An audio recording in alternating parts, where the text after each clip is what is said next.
नहीं मानते, बल्कि उद्यम करते हैं, परिश्रम करते हैं और परिस्थिति पर जीत हासिल करते हैं। कोरोना से लड़ाई में 130 करोड़ से अधिक भारतीयों ने अभी तक की यात्रा आपसी सहयोग, दिन रात मेहनत करके तय की है। आगे भी हमारा रास्ता हमारे श्रम और सहयोग से ही मजबूत होगा। हम वैक्सीन प्राप्त करने की गति भी बढ़ाएंगे और वैक्सीनेशन अभियान को भी और गति देंगे।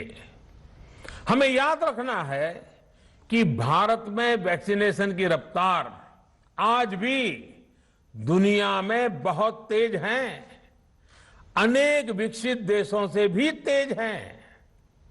हमने जो टेक्नोलॉजी प्लेटफॉर्म बनाया है कोविन, उसकी भी पूरी दुनिया में चर्चा हो रही है। अनेक देशों ने भारत के इस प्लेटफॉर्म को इस्तेमाल करने में रुचि भी दिखाई है।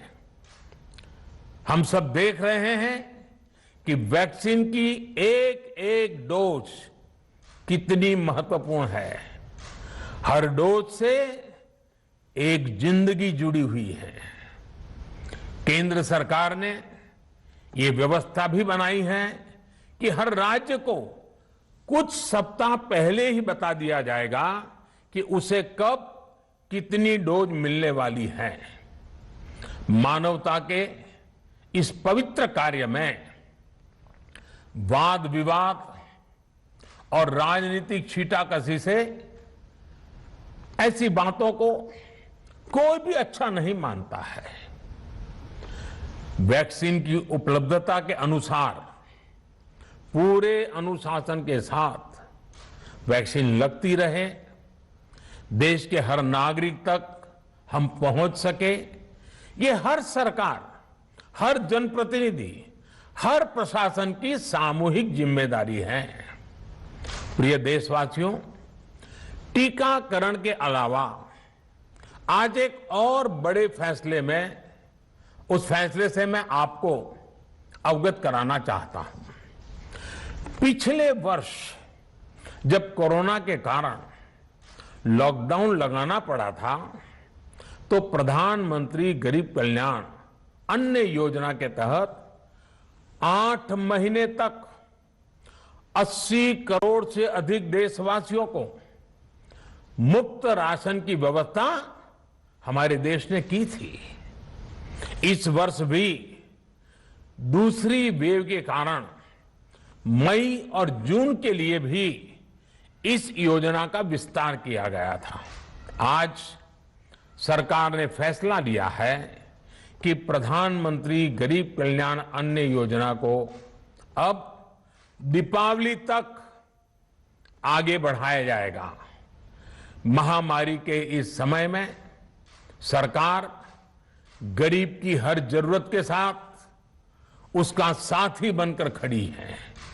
यानी नवंबर तक 80 करोड़ से अधिक देशवासियों को हर महीने तय मात्रा में मुफ्त अनाज उपलब्ध होगा। इस प्रयास का मकसद यही है कि मेरे किसी भी गरीब भाई बहन को, उसके परिवार को भूखा सोना ना पड़े। साथियों, देश में हो रहे इन प्रयासों के बीच कई क्षेत्रों से वैक्सीन को लेकर भ्रम और अफवाहों की जानकारी चिंता बढ़ाती है। ये चिंता भी मैं आपके सामने व्यक्त करना चाहता हूं। जब से भारत में वैक्सीन पर काम शुरू हुआ, तभी से कुछ लोगों द्वारा ऐसी बातें कही गई जिससे आम लोगों के मन में शंका पैदा हो। कोशिश ये भी हुई कि भारत के वैक्सीन निर्माताओं का हौसला पस्त पड़ जाए और उनके सामने अनेक प्रकार की बाधाएं आए। जब भारत की वैक्सीन आई तो अनेक माध्यमों से शंका आशंका को और बढ़ाया गया।